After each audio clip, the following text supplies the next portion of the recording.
Yaorana et Nakoto et bienvenue dans votre émission Manava, votre émission Info Service. Certains la prennent au réveil, d'autres avec leur café. La plupart font des pauses qui y sont dédiées quand certains l'utilisent quand ils sont stressés. Il s'agit bien sûr de la cigarette ou du tabac. Tout simplement, ce vendredi 31 mai, ce sera la journée mondiale sans tabac. Alors profitons-en pour en parler de ce produit, ce petit produit aux grandes conséquences avec Camille Rimon, psychomotricienne au CPSA, Yarana. Bonjour. Nous avons aussi Toté Eric Para, pneumologue. Yorana. Et enfin Willy Robson, qui est un ancien fumeur. Yorana. Alors Toté Para, est-ce qu'on peut déjà rappeler les principaux risques graves liés au tabagisme? C'est le plus grand toxique que la planète puisse porter, hein, donc les conséquences sur notre corps et sur notre esprit sont très très très fortes. Alors bien sûr, on va parler des cancers, c'est ce qui interpelle tout le monde. On pense tout de suite au cancer du poumon, mais pas que. Les cancers de la gorge, les cancers de la vessie. De la vessie? Pourquoi de Bien la sûr, vessie? parce qu'on a une élimination des goudrons par nos voies urinaires, donc ça provoque des cancers de la vessie aussi, D'accord. bien sûr. Et donc, les maladies cardiovasculaires, Logique. l'infarctus, bien entendu, c'est largement prouvé.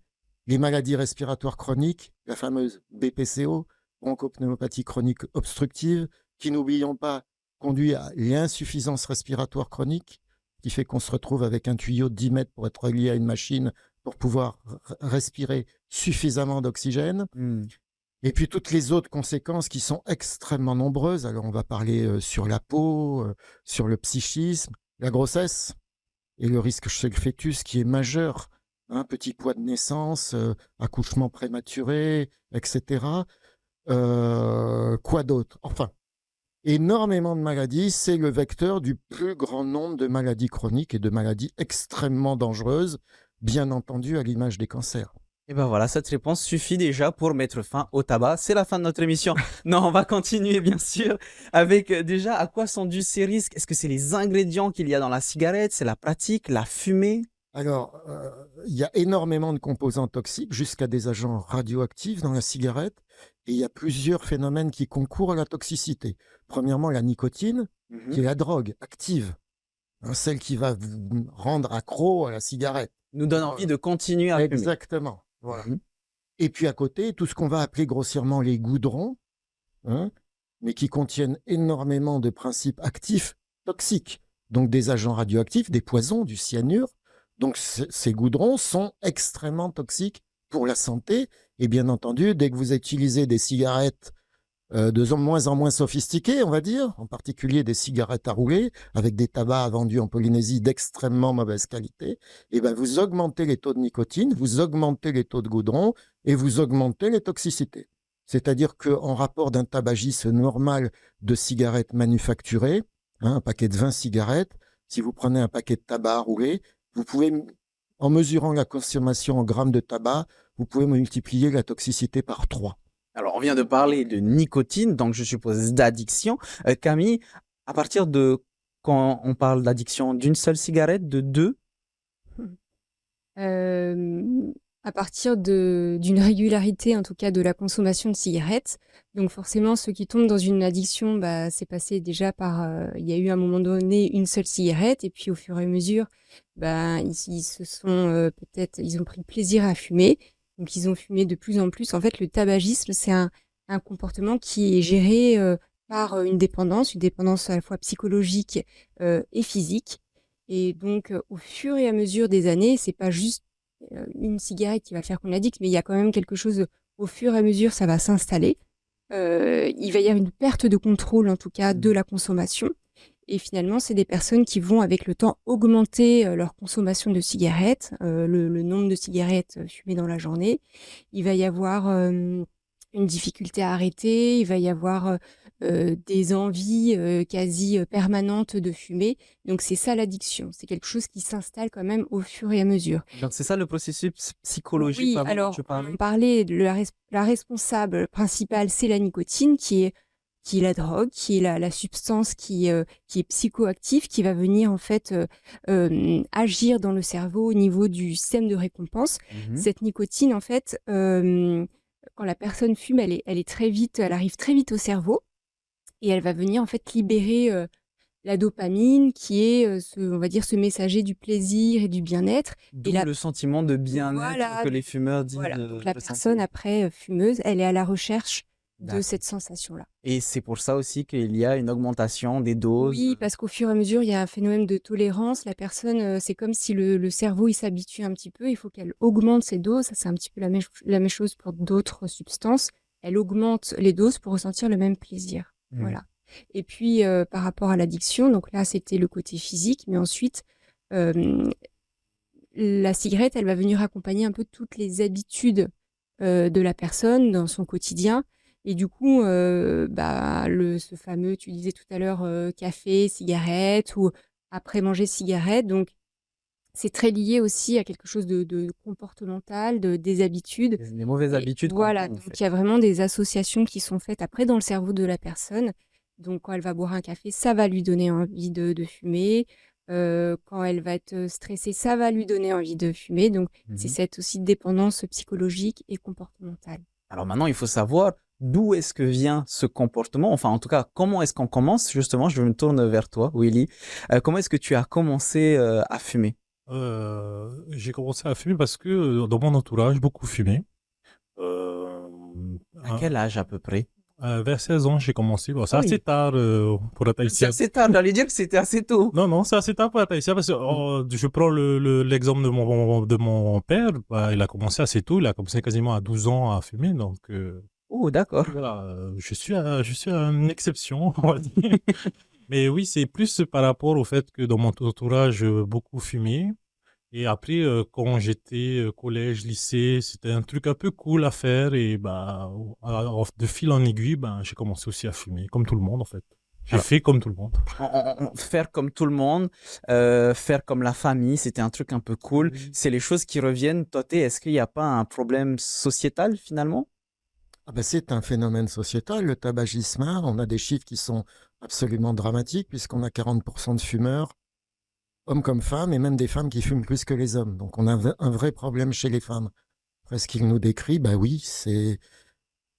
Alors, on va pas dire que c'est culturel, mais on travaille là-dessus pour essayer de comprendre justement qu'est-ce qui attire en particulier nos Polynésiennes vers ce tabagisme. Alors, on a des pistes, mais enfin, ce qu'il faut dire en complément, c'est que la nicotine, c'est une drogue qui fait exactement l'inverse de ce qu'elle donne l'impression de faire. C'est-à-dire, elle ne vous détresse pas, elle vous stresse, elle vous plonge même dans la dépression. Voilà, elle ne vous calme pas, elle ne vous fait pas du bien, elle ne vous fait que du mal, mais on s'en rend pas compte. Alors certains vont dire, je l'ai entendu souvent, ça augmente nos performances intellectuelles. Bon, Ah bon, d'accord. n'importe quoi. D'accord? Quand c'est clairement avéré, l'examen pour entrer à la NASA, donc pour devenir astronaute, tous les exclus sont tous les tabagiques. Voilà. Ils ont des performances intellectuelles inférieures aux normes requises pour ce type de métier. Donc voilà, faut démystifier ça, mais attention, je stigmatise pas les fumeurs et ta question est excellente, parce que c'est un problème de société. Les fumeurs sont des victimes. Ce sont pas des toxicomanes, donc faut le dire clairement. Nous, professionnels de santé, on est là pour les aider. On n'est pas là pour dire « Ah, tu fumes, c'est mal ». C'est pas bon pour leur corps. Nous, notre but, c'est de leur en faire leur psychisme et leur esprit. Donc, on est là pour leur faire comprendre ça, pour qu'ils puissent prendre par eux-mêmes les bonnes décisions. Tu as soulevé un bon point et je préfère encore une fois le préciser. Le but de cette émission n'est pas de stigmatiser, mais de trouver des solutions tous ensemble avec les professionnels de santé qui sont autour de notre plateau. On va continuer pour ajouter encore plus de joie à cette émission. On a parlé des risques graves. Maintenant, les risques secondaires, si on peut dire. On parle de dents jaunies, de mauvaise humeur quand on n'a pas sa cigarette, d'essoufflement. Est-ce qu'il y a d'autres... Oh, là, c'est l'essoufflement, c'est les maladies respiratoires, mais ça, c'est ce que le fumeur va éprouver assez rapidement. Simplement, le fumeur va rester un fumeur heureux pendant un certain temps, jusqu'à ce que les effets de la cigarette commencent à être tels qu'il va en prendre conscience. Mais sinon, le petit crachat le matin, ben, on l'oublie, on dit c'est normal, je suis fumeur, etc.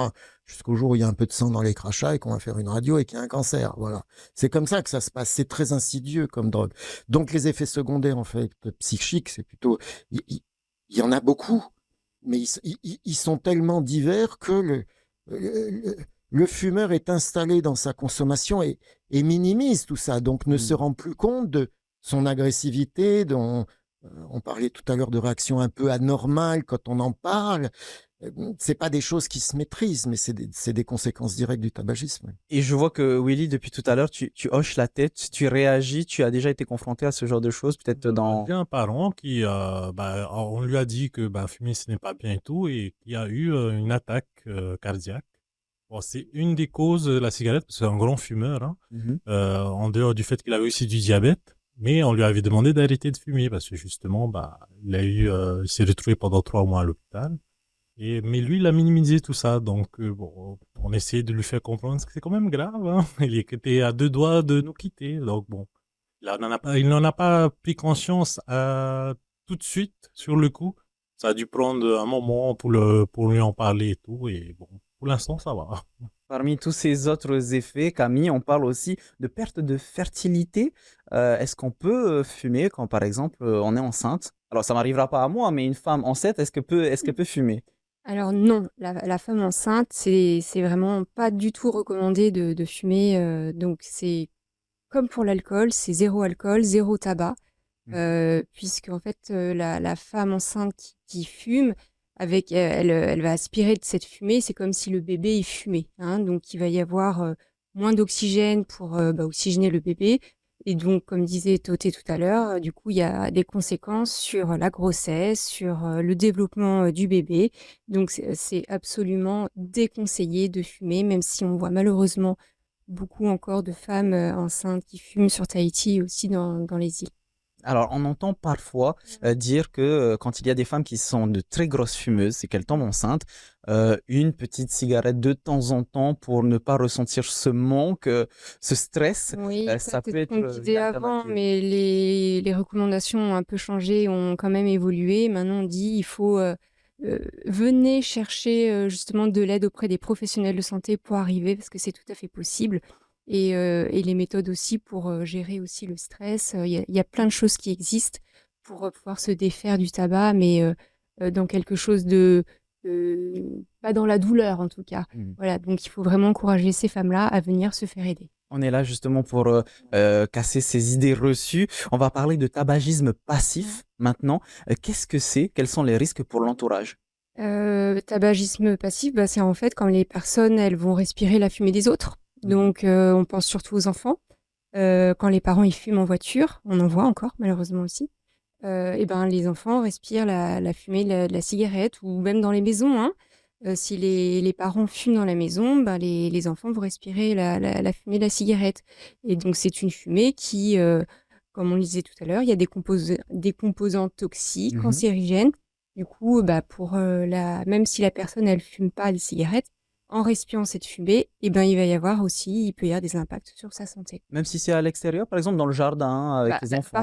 Alors, dans le jardin, c'est quand même plus dispersé, hein, voilà. On conseille aux parents d'aller fumer à l'extérieur. Mais il faut, dans un périmètre éloigné des gens des non-fumeurs. Il faut respecter les non-fumeurs. Willy, tu as déjà eu comment dire, des commentaires de la part de tes proches, peut-être qui te disaient ah non, ça pue la cigarette, va plus loin, ou est-ce que tu as déjà été confronté à ce genre de J'ai cas? toujours été quelqu'un d'assez poli, donc j'évitais de fumer auprès de ceux qui ne fumaient pas. Oui, je considère que, moi, anciennement fumeur et en tant que fumeur à l'époque, si je devais fumer, je fumais à un endroit qui m'en était dédié. Je ne fumais pas auprès de gens qui ne fumaient pas. Donc, je D'accord. pense que c'est plus une question de politesse aussi, hein, en dehors du fait que ça soit du niveau de la santé. Mais bon, je pense que si on va dire que c'est ma fumée, c'est moi qui la respire, quoi. C'est pas les autres. Donc c'est le bien vivre ensemble, le Oui, respect des autres. je pense que c'est ça, hein. Et pourquoi tu as arrêté de fumer?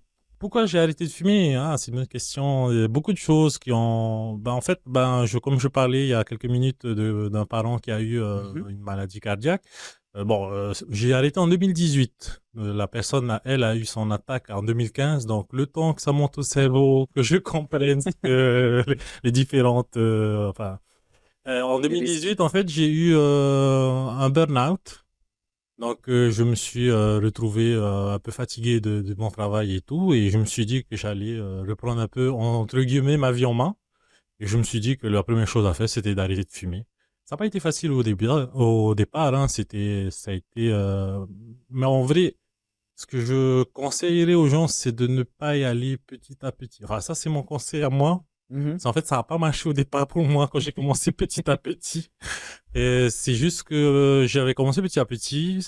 Après, je suis revenu à ma consommation habituelle et au bout d'un moment, je me suis dit, bon, bah, faut se mettre, faut couper les ponts et tout. Et depuis, bah, jusqu'à aujourd'hui, je ne l'ai plus. Enfin, je n'ai plus l'envie de fumer. Donc, pour moi, ça a marché. Après, je sais qu'il y a d'autres méthodes. Aucune rechute depuis? Non, non, aucune. Aucune. D'accord. Quoique, j'ai dit ça.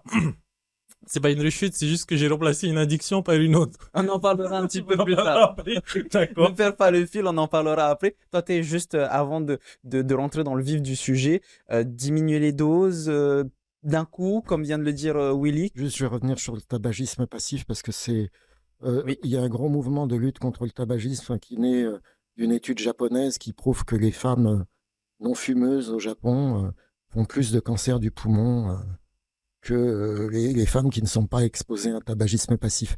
Et aujourd'hui, c'est très bien connu puisque c'est prouvé dans de multitudes d'études qui ont amené beaucoup les femmes aux États-Unis à réagir au tabagisme passif, c'est-à-dire que dans ces pays-là, si vous amusez à fumer dans un ascenseur, un truc comme ça, à l'époque, déjà dès les années 80, vous vous faisiez agresser par les femmes. Voilà. Ce risque, en particulier chez nous, chez les femmes qui ont des gènes asiatiques, hein, les japonaises, et ici, les populations partagent un patrimoine génétique d'origine asiatique.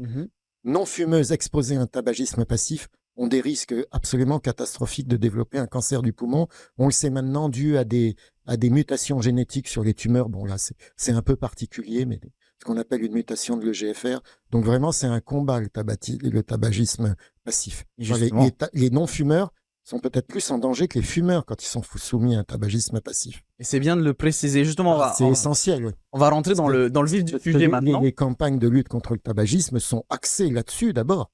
Respecter l'autre et ne pas fumer dans les lieux publics, etc.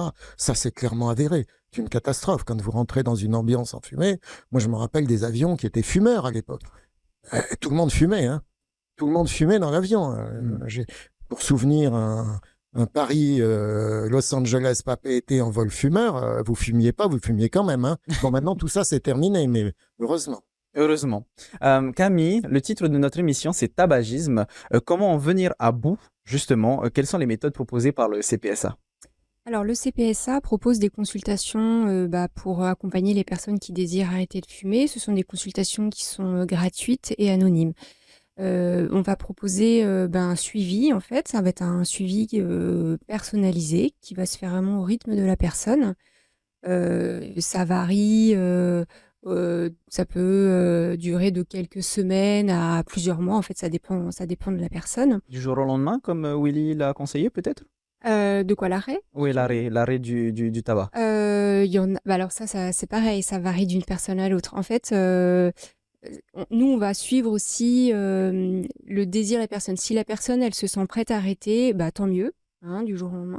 Ou si elle a besoin un peu plus de temps, on va l'accompagner aussi, si elle a besoin de diminuer, parce que pour certaines personnes, c'est peut-être trop radical d'arrêter du jour au lendemain. Donc, on suit vraiment, voilà, c'est vraiment au rythme de la personne. Au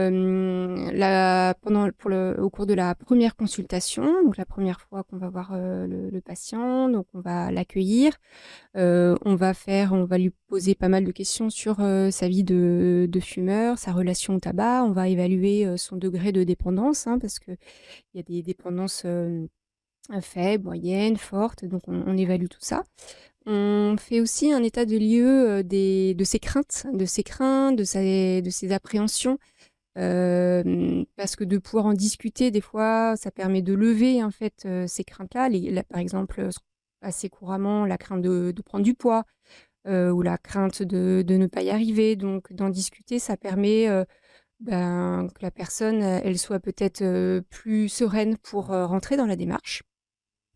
Et puis, quand il y a une dépendance physique au tabac, on propose un traitement de substitution avec, on peut donner, des patchs à la nicotine, donc de la nicotine médicale ou des formes orales, des petites pastilles à la nicotine aussi qui vont permettre en fait, elles vont être soulagées parce qu'elles vont avoir un peu leur dose, leur drogue, hein, leur nicotine et elles vont pouvoir se défaire plus facilement. Il va y avoir moins d'effets indésirables, c'est-à-dire elles vont être moins sur les nerfs, il y a moins d'irritabilité, peut-être moins de fringales alimentaires. Donc Donc pas de prise de poids, etc. moins en tout cas, voilà. Donc c'est des traitements qui sont reconnus et recommandés. Parlant des autres méthodes, il y a aussi de l'hypnose, Toté? Alors, toutes les méthodes sont bonnes. Hmm. Je vais rejoindre. Ce qui compte, c'est la volonté. Quand la personne n'a pas la volonté d'arrêter de fumer, elle n'arrêtera pas. Donc, dans un premier temps, nous, ce qu'on fait, c'est qu'on fait le conseil minimal.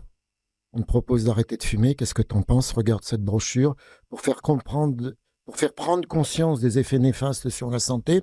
Et puis après, il y a le fumeur malheureux qui va vouloir s'engager dans un programme de prise en charge pour stopper son tabagisme.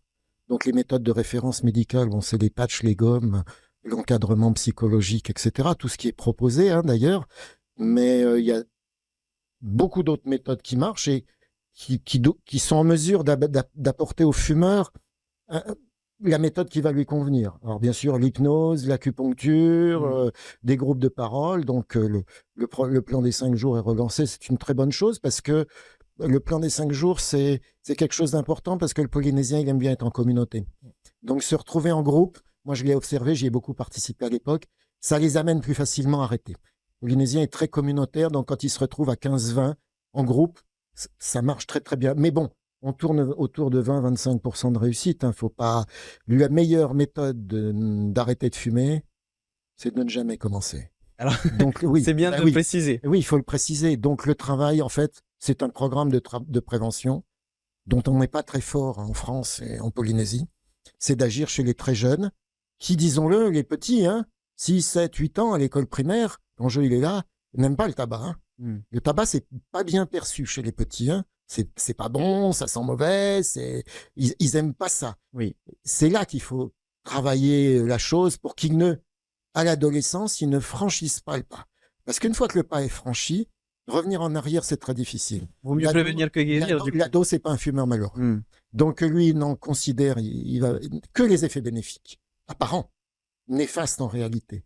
Et donc, intervenir auprès des ados qui viennent de débuter un tabagisme, etc., voilà, c'est un programme sans fin, c'est extrêmement compliqué. Donc il faut travailler de façon très précoce, et on a aujourd'hui les écoles en santé, la direction de la santé, les communes en santé, c'est là qu'on pourra avoir du poids et inverser la tendance en fait.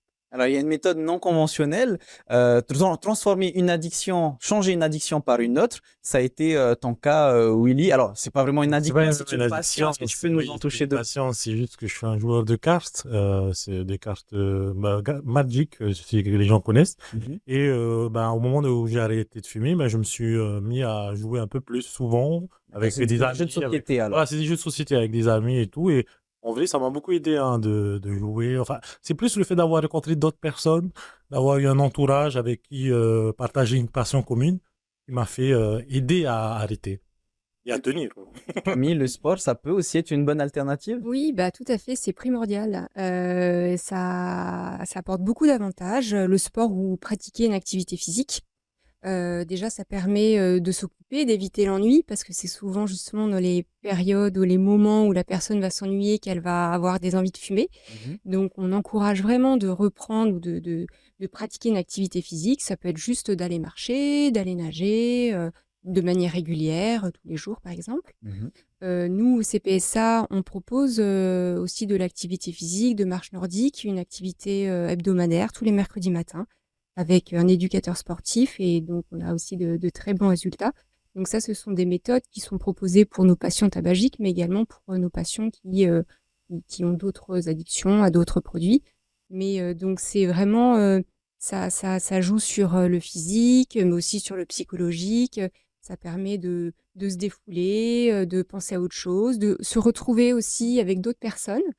Ça permet d'éviter la sédentarité et puis de se remettre en forme. Donc c'est très intéressant. On arrive tout doucement vers la fin de notre émission. Très rapidement, Toté, est-ce qu'il y a cette peur du jugement? Tout à l'heure, on parlait des gens qui n'aimaient pas être stigmatisés, et c'est pas le but de cette émission, mais est-ce qu'il y a cette peur d'être jugé et de ne pas aller voir un professionnel de santé? C'est essentiel et comme j'ai dit, c'est un fait sociétal. Il faut le remplacer par un autre fait sociétal. Là, des pistes très intéressantes que je suis en train d'étudier d'ailleurs de façon scientifique sont abordées. On apportera des réponses dans quelques semaines, voire quelques mois, extrêmement précises.